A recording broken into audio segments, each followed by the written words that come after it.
across the world's religions, we have gods that are depicted as having all the omnis, omnipotent, omniscience, ultimate, never dies, not of bodily form, but has these really uncanny interests in very human-like concerns, like territory, like sex, like giving up food resources. A lot of cultures give up food for their dominant male gods.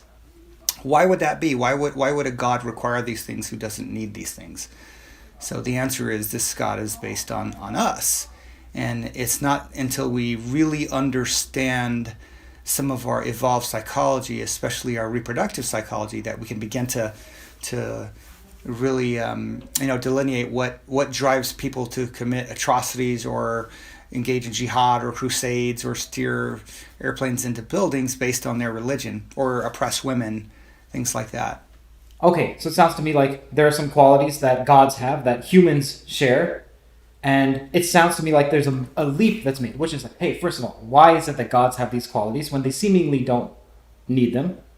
And then your answer is because they're human constructions. And I'm wondering, that to me seems like a leap. I mean, it's not a big leap, but it is a leap because we don't know what the God realm, what the spiritual realm, what the transcendent realm needs. So, for example, you mentioned jealousy. Like, why would a god be jealous? Well, the answer could simply be I don't know, or we don't know, or people don't know, because it's a realm that we don't have access to.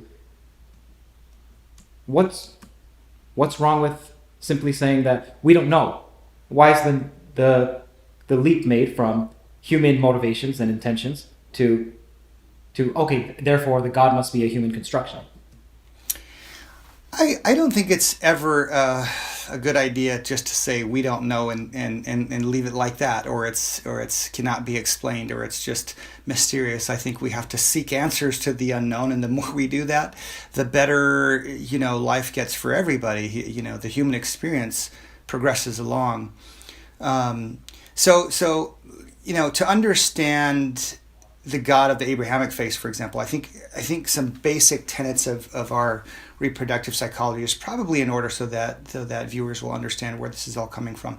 And one idea, there's a huge body of research that looks at our mating strategies, and a lot of it has been happening for decades, and much of it coming from David Buss's lab out of UT Austin, which in a way kind of operationalizes and studies something that we all kind of know.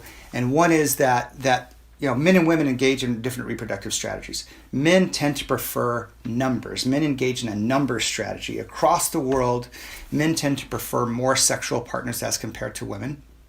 Women tend to be far choosier. And, the main reason for that is men's evolutionary fitness is directly proportional to number of copulations, frankly. A man can reproduce theoretically with every sexual encounter. And that's not true for women. Women tend to be far choosier. But what men and women bring to the reproductive exchange is very different. Men produce sperm well into their geriatric years by the millions. Women's reproductive output is very, very limited. Right? It's a scarce resource, limited to the span between adolescence and menopause, limited by things like pregnancy, and by polygyny, where powerful men hoard women and reduce their availability in the mating pool. So roughly worldwide, the ratio of men to women is roughly, and there are some differences, roughly 1-to-1. Right? But the operational sex ratio, the number of available men to available women, is far skewed towards men. There's a lot more sexually available, reproductively available men.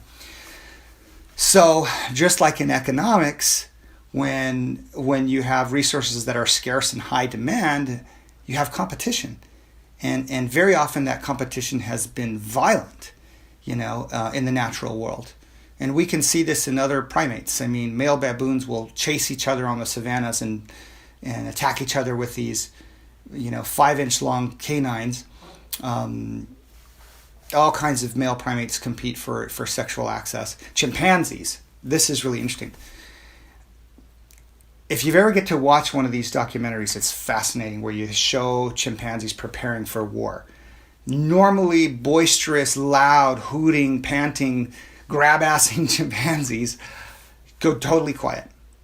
They form these all-male squads, silently and in single file patrol the edges of their territory. It looks like men patrolling in the jungles of Vietnam. It's eerie how familiar that is.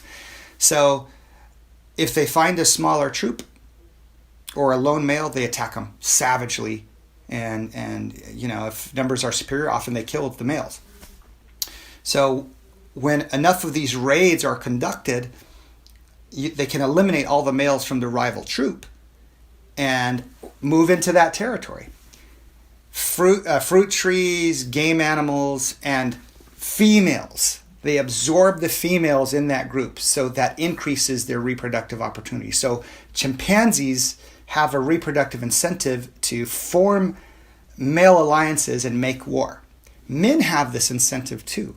And men have always done this since we were hunter-gatherers, conducting raids on the outside tribes, stealing their women in war. Wartime rape is incredibly common. In fact, biblical war also has these narratives played out. So, for example, in the Bible, purportedly God commands Moses to go to the rival tribe, kill all the boys, kill all the men, kill all the women who've slept with the man, and save for yourself all the girls who are pure, so to speak. So engaging in this very visceral form of male-mate competition, that's not just the story of Moses. It goes throughout the whole Bible, especially the Old Testament.